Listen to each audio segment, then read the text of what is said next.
Hey guys, welcome back here. I want to talk about some of the hero items and specifically the sword and the gloves. You can see over here I have a glove that increases my strength and then also does fire damage.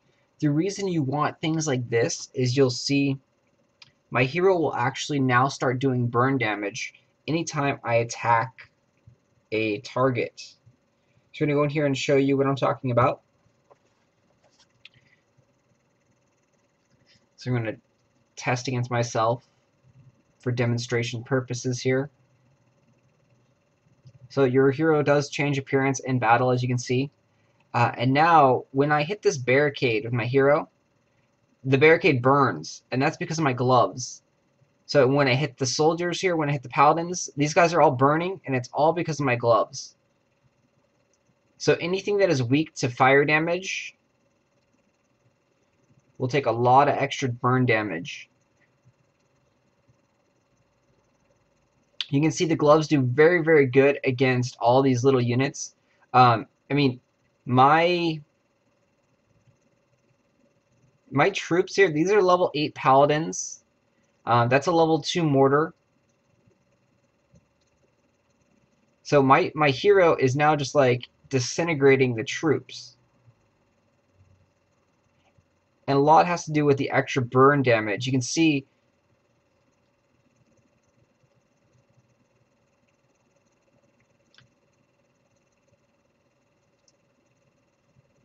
they don't take that much, but it adds up over time.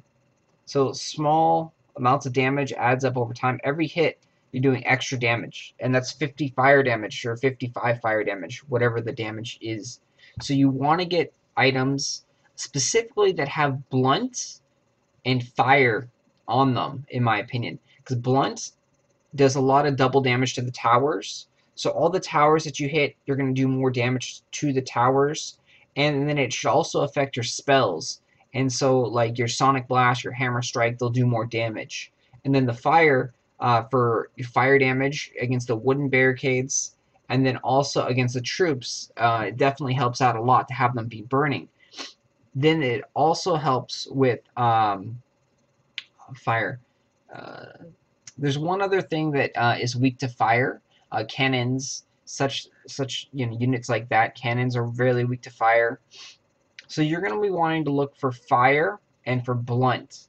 The normal one is okay, but it doesn't really normal. There aren't many units or buildings that are weak to normal. A lot of things have resistance, so it's not going to be that great. And ice is going to be okay as well, but it's not, in my opinion, it's not going to be as good as fire or blunt.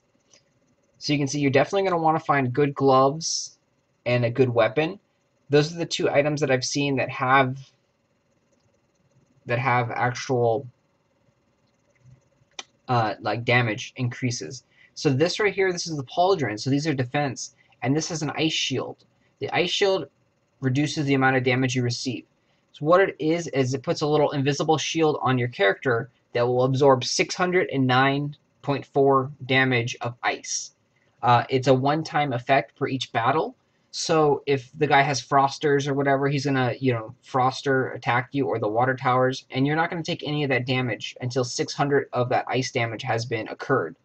So those are very cool. And again, on the resistance, on the shields and stuff like that, you're gonna want to find fire and poison, because those are the most damaging things. Unfortunately, I was only able to get ice. You can't really choose what you get in the shop. It's all random. So I was able to find ice ones, and they were fairly cheap. I bought them with gold. So that's why both my things have ice. And then everything else I went with was gold boosting. You can see the cape here boosts gold 4.3%. And that is self-explanatory. It makes you have more gold after each raid. So you can see this is a huge one right here, a 7% gold boost. And part of the reason it's so big is because it's a purple item.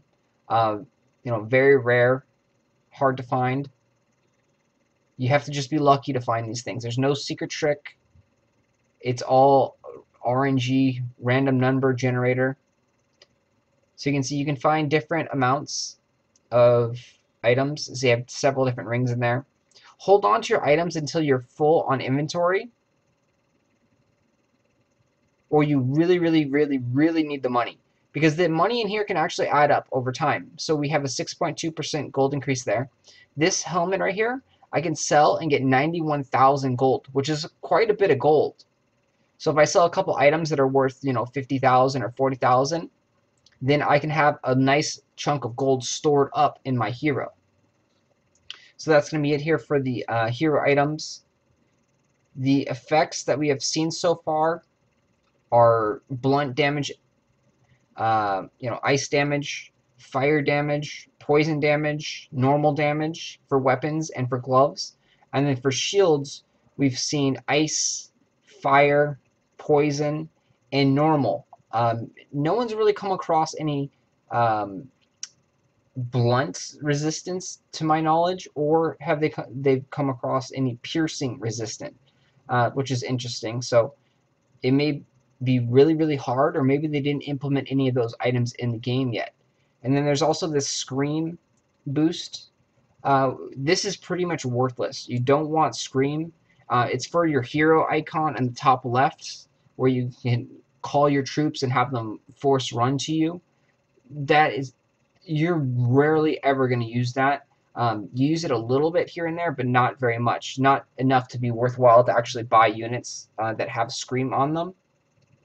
The only reason you'd want to buy something that has like Scream on it or anything would be if it's cheap enough. If this was like 5 gems, I could be like, yeah, I'll buy it, and it'll reset this down to 1. So like right now it costs 1 to search, so we'll search. And you see this increases every time you buy something. So this one's pretty cheap. If I buy this, it will go back down to 1. So I can buy that and then, store it up in my inventory and then sell it back later. But I don't have enough money to buy that, so I'd have to go raid.